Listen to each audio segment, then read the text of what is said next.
You know those moments when nothing bad has actually happened yet, but it already feels like it has because in your head you have lived through the worst-case scenario 10 times in a row.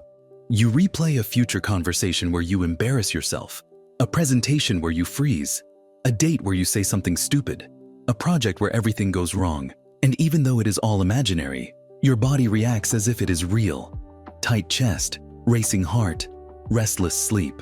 You might be sitting on your couch, safe, with a cup of tea in your hand and still feel exhausted because in your mind, you have already failed at tomorrow 3 times. On the surface, it can look like you are being responsible or realistic, just preparing for all outcomes. But if you look closely, you will see something harsher. You are not rehearsing how to handle life. You are rehearsing how to lose. You are practicing failure in your head over and over, and then quietly wondering why your confidence and energy feel so fragile. In this video, you and I are going to explore that pattern. We will give it a clear name, look at what it does to your brain and body, and by the end, you will have a small toolkit to notice when you are mentally practicing failure and to redirect that same mental power into something that actually helps you. A bit later, I will share one deceptively simple question that can instantly tell you whether you are preparing or just scaring yourself. So keep listening for that. Let us start by naming this. I call it failure rehearsal. Failure rehearsal is the habit of running vivid, detailed simulations in your mind where things go badly for you, and then treating those simulations as if they are useful preparation. It is not the same as healthy planning or risk assessment. Healthy planning looks like, if it rains, I will take an umbrella. Failure rehearsal looks more like, if it rains, I will look ridiculous, everyone will judge me, I will be soaked, I will get sick. Then I will mess up at work, and then I will be exposed as incompetent. One is about logistics. The other is about identity and doom. Failure rehearsal is not a sign that you are broken. It is a sign that your brain is trying in a clumsy way to protect you. Our brains evolved to detect threats before they happen. A mind that anticipates danger has a survival advantage. So your nervous system has a built-in simulation engine. It imagines future scenarios, tests them, and learns. The problem is that for many of us, especially if we grew up with criticism, unpredictability, or shame, this engine gets hijacked. Instead of testing neutral or positive possibilities, it becomes fixated on one script. You mess up, you get judged, abandoned, or exposed. Over time, this becomes your default rehearsal. In practice, failure rehearsal can look very ordinary. You are about to send a message and your brain runs the scene where the person ignores it or laughs at you. So you rewrite your text until all vulnerability is removed. You are considering applying for a job, and instead of imagining yourself growing into it, you mentally watch yourself fail the interview repeatedly until your body decides, let us not do that. You want to set a boundary with someone, but you pre-live the worst version of their reaction so many times that by the time you see them, you just smile and say, it is fine. The ironic thing is that even when your predictions are wrong and the real event goes okay, your nervous system has still paid the price. You still went through the stress response repeatedly. You still trained your body to associate future actions with danger. The hidden cost of failure rehearsal is huge. On a brain level, it strengthens the connections between imagining something and feeling it. Your mind becomes very efficient at turning what if into this is happening. On an emotional level, it chips away at your sense of agency. If in your internal movies you always freeze, are ridiculed, or get rejected, your brain slowly updates its self-image. This is who I am, the person things go badly for. That perception then influences how you walk into real situations. Shoulders slightly lower, voice a bit quieter, eye contact more fragile. Other people pick up on those signals, which can accidentally make some negative outcomes more likely. It becomes a self-fulfilling script. If you leave failure rehearsal unchecked, life can start to feel like something you are bracing for instead of something you are participating in. You might find yourself staying in a small, controlled zone because anything outside it has been mentally tagged as dangerous. You might talk yourself out of opportunities, connections, experiments, and honest conversations before they even have a chance to exist. If you recognize yourself in this, take a breath. This pattern is not your fault. At some point, your mind learned that anticipating pain early felt safer than being surprised by it later. Maybe you had caregivers whose reactions were unpredictable, so you rehearsed worst-case scenarios to be ready. Maybe you were often shamed for mistakes, so your brain decided, if I suffer in advance, maybe it will hurt less if it happens. There is a strange kind of love in this strategy. Your mind is trying to cushion you. But now, as an adult, This kind of protection comes with too high a price. The good news is that the same mental machinery you are using to rehearse failure can be retrained to do something far more useful. You and I are going to build a toolkit with 3 core tools: the simulation label, the split-screen reframe, and the 2-step future test. These are not about forcing yourself to be positive. They are about taking back authorship over what your brain spends its rehearsal time on. The first tool, the simulation label, is about catching failure rehearsal in the act. The moment your mind starts playing those detailed disaster previews, you simply add a mental tag to what is happening. This is a simulation, not a prophecy. It sounds almost too simple, but it changes the relationship. Instead of being inside the movie, you step 1 row back and become the person noticing the movie. To make this clearer, imagine your mind as a cinema that sometimes forgets to tell you that what is on the screen is a trailer, not live footage. The simulation label is like the little line of text at the bottom that says, "This is a preview."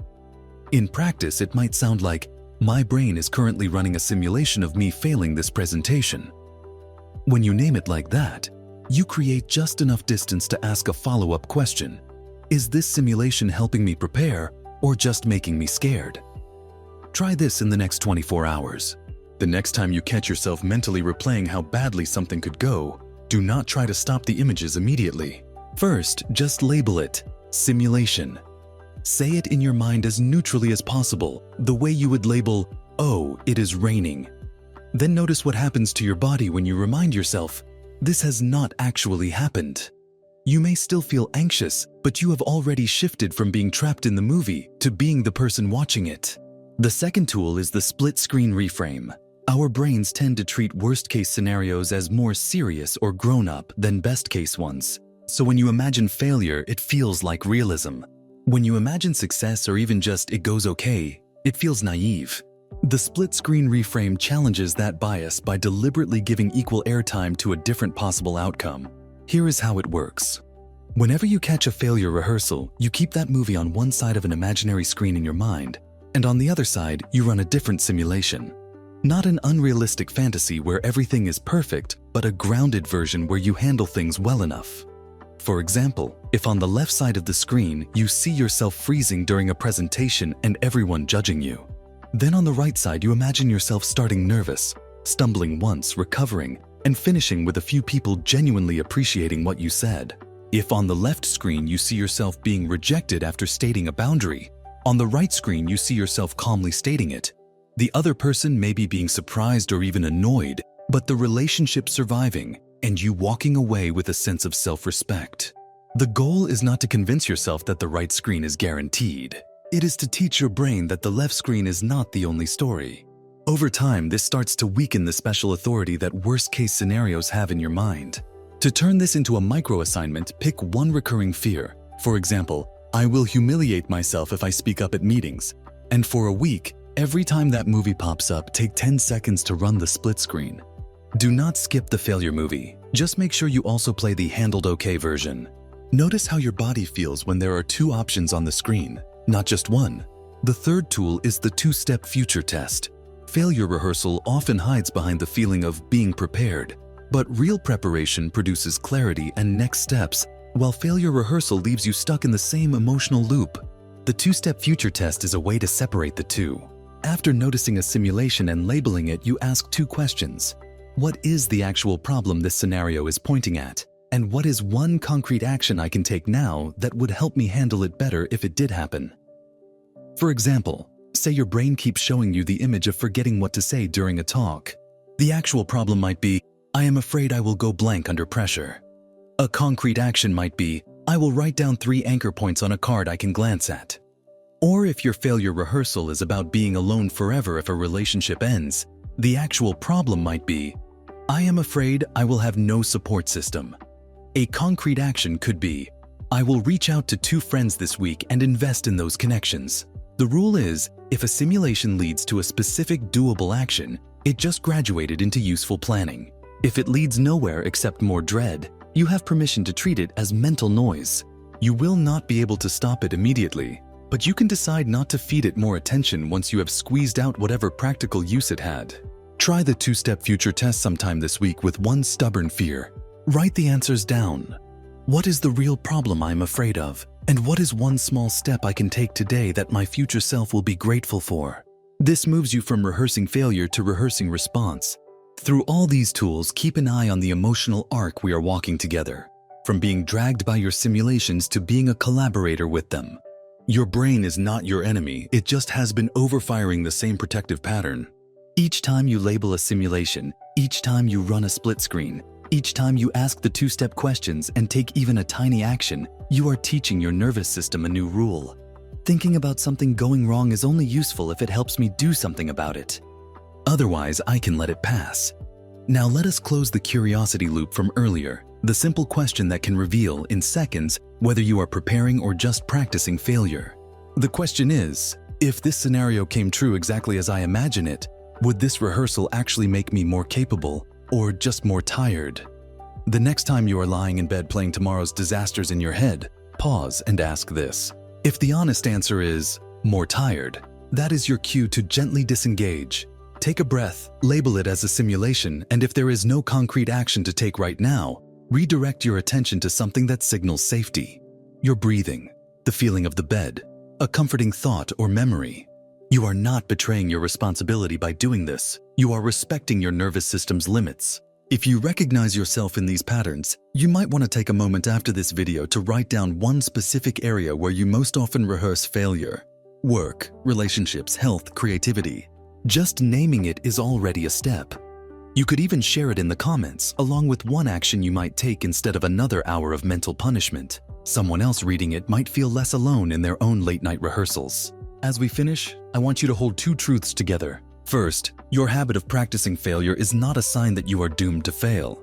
It is a sign that you have a powerful imagination that has been trained on danger.